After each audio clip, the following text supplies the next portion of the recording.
All right, a lot of people wanted to see the Broken Truck Mover 3000, which is this 1 7/8 hitch welded to a piece of 2-inch tubing to slide into a standard receiver hitch, which you can use with a forklift or a tractor to move a truck around. I'm not going to use that today, but it works exactly the same as this Napa one that I just made a video on. That is a lunette eye. So as you can see, either one of those would be capable of receiving a hitch ball inserted underneath of it.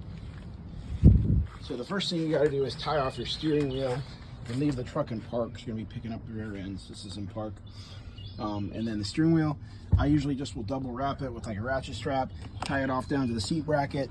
You can also just use like a bungee strap, that's fine. All it's got to do is keep the wheel from turning. Otherwise, when you move a vehicle backwards, its natural inclination is going to be to jack the steering from one side to the other. Now, I have this forklift that works great for moving it on paved surfaces. In order to center it on the forklift, I have this right here. The forks go in, and you can put like a pintle hitch or whatever on there. That works good for moving bigger trailers or for vehicles. Today we're going to be using this little John Deere tractor. Although it is small, it is more than capable of picking up like 1,000, 1,500 pounds on this 3-point hitch. So we have a drawbar put on here that has a receiver hitch mounted on it. We are using a pintle hitch. I like this style hitch because you can adjust it up or down, so that even if you get like a 4-wheel drive truck, you can still pick it up high enough to get those rear tires up off the ground. Anyway, I'm going to show you how it works here in a second. So obviously it helps to have a little bit of counterweight. I needed to move the steel plate anyway. It's a couple hundred pounds of steel plate on the front forks. It's starting to rain, so it's going to be a pretty short demo. Get in our tractor.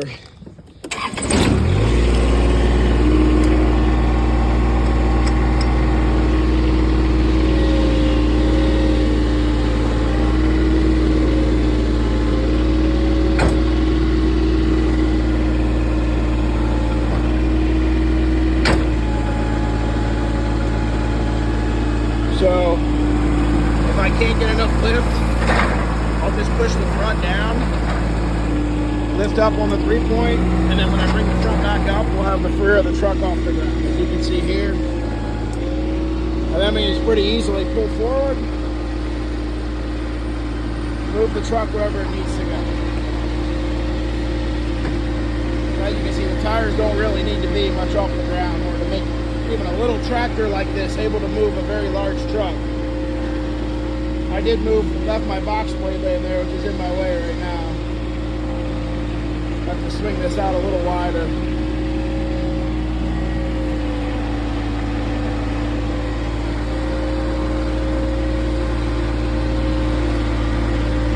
Anyway, once you get to this point, it's just like towing a trailer. So all you gotta do is make sure you don't jackknife. You can just move this wherever you want it. And the nice part is, unlike a cable, I can put this in reverse and park it right wherever I want it. And when I get it, wherever I feel like sitting it,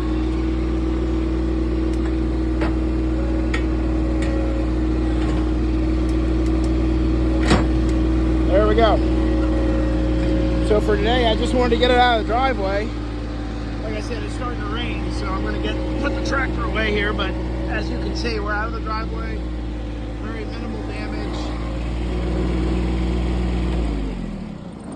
So we did scrub the grass there just a little bit at the end. Not a big deal. It's raining, that'll come right back. But like I said, I could adjust this pintle hitch up a couple more notches here to clear that, because this truck is a little taller than the last one I moved with it. But as you can see, this is not a big tractor. This seems like a glorified lawn tractor, really. It's a 23 horsepower diesel. But even a tractor this big, like weighs 1,500 pounds, more than capable of moving this 5,000 pound F-150 probably. It's a super cab long bed. So anyway, I know some of you guys wanted to see it, so now you see it in action. Works exactly the same with an 1 7/8 ball on the tractor and the original Broken Truck Mover 3000. Most of the time, I use this hitch right here. In this case, I have a couple things to move, so I wanted to put that drawbar on just to bring the hitch a little closer to the tractor, give it more leverage, and also didn't feel like flipping that ball. So the pintle hitch just works better, and this pintle hitch has a 2-inch ball on it. I didn't feel like swapping it. So anyway, you can see how that works. It works pretty good. Encourage you guys to give it a shot if you've got trucks you need to move around.